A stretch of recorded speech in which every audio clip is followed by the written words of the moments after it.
अब आपको सीधे बीजेपी की प्रेस कॉन्फ्रेंस पे लिए चलते हैं। मीनाक्षी लेखी प्रेस कॉन्फ्रेंस कर रही हैं शिक्षक भर्ती घोटाले में, जिस तरह से अर्पिता मुखर्जी को लेकर हम तो यही कहेंगे कि ईडी जो है इसकी अच्छे से जांच करे और अर्पिता के दो बयान जो है वो बहुत सुनने लायक है। पहला, उन्होंने कहा कि पार्थ चैटर्जी ने उनके फ्लैट को जो है एटीएम बना दिया था, और दूसरा उनका बयान है जिसमें कहा है कि नीचे से ऊपर तक पैसा जाता था। अब नीचे के लोग तो समझ आ गए हैं, ऊपर वाले कौन कौन है वो समझ नहीं आया। और अर्पिता के घर के बाहर 11,000 कुछ का जो है एक कोऑपरेटिव सोसाइटी की तरफ से नोटिस है जो उनका बकाया था, वो उन्होंने जो है डेट जो है अपना वापस नहीं किया। अपनी जो इनसे मांग थी वो उन्होंने पूरी नहीं की। तो किसी ने कहा कि भाई ये ईमानदारी से बेईमानी का काम होता है कि जिसमें 50 करोड़ आपने अंदर रखे हो तो 11,000 रुपए भी आपने उसमें से निकाल के जो अपना हिस्से की कर्जा है उसको उतारने की कोशिश नहीं की। और ठीक इसके विपरीत सत्येंद्र जैन जो है उनके यहाँ से 4.5 करोड़ रुपए निकले और साथ में संपत्ति भी निकली। और ठीक 1 महीना अरेस्ट से पहले ईडी ने इनकी एक प्रॉपर्टी को अटैच किया था। और 27 तारीख की बात है जिसमें 2 न्यायाधीशों के बेंच में जस्टिस सतीश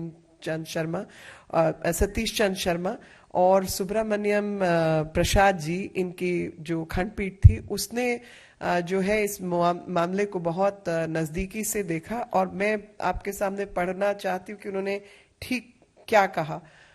उन्होंने गंभीर टिप्पणी की जिसमें उन्होंने कहा कि भारत के संविधान की अखंडता को बनाए रखने के लिए मंत्री परिषद की सामूहिक जिम्मेदारी है।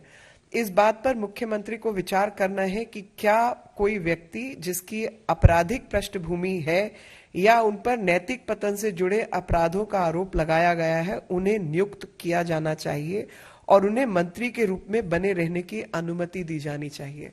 और इस टिप्पणी को करते हुए जिस बात को उन्होंने सामने रखा वो कोई और नहीं बल्कि डॉक्टर B.R. अम्बेडकर जी जब संविधान लिख रहे थे उस समय उनके बयान का हवाला देते हुए उन्होंने कहा था, सुशासन केवल अच्छे लोगों के हाथ में होता है। भले ही अदालत अच्छे या बुरे के फैसले में नहीं पड़ सकती, लेकिन वह निश्चित रूप से संवैधानिक पदाधिकारियों को हमारे संविधान के लोकाचार को संरक्षित करने और बढ़ावा देने की याद दिला सकती है। ऐसी धारणा है कि मुख्यमंत्री को इस संवैधानिक सिद्धांतों से अच्छी सलाह और मार्गदर्शन मिलेगा। दिल्ली हाईकोर्ट के इस फैसले के बाद और सही मार्गदर्शन देने के बाद दोनों मुख्यमंत्री चुप क्यों हैं, ये मेरी समझ से बाहर है और कोई एक्शन इन्होंने अभी तक क्यों नहीं लिया। और यहां पर मैं आपको बताना चाहती हूं कि जब 4.5 करोड़ से ऊपर 4.81 करोड़ की संपत्ति जब्त हुई और हवाला मनी लॉन्ड्रिंग के केस में जो है सत्येंद्र जी पकड़े गए, तो उस समय पर एक ही बात मुझे दिमाग में आ रही थी और वो ये आ रही थी कि प्रधानमंत्री जी ने सपना जरूर देखा था कि हवाई जहाज में चलने वाला जो व्यक्ति है वो हवाई चप्पल पहनकर भी जो व्यक्ति चलता है वो हवाई जहाज में उड़ सके।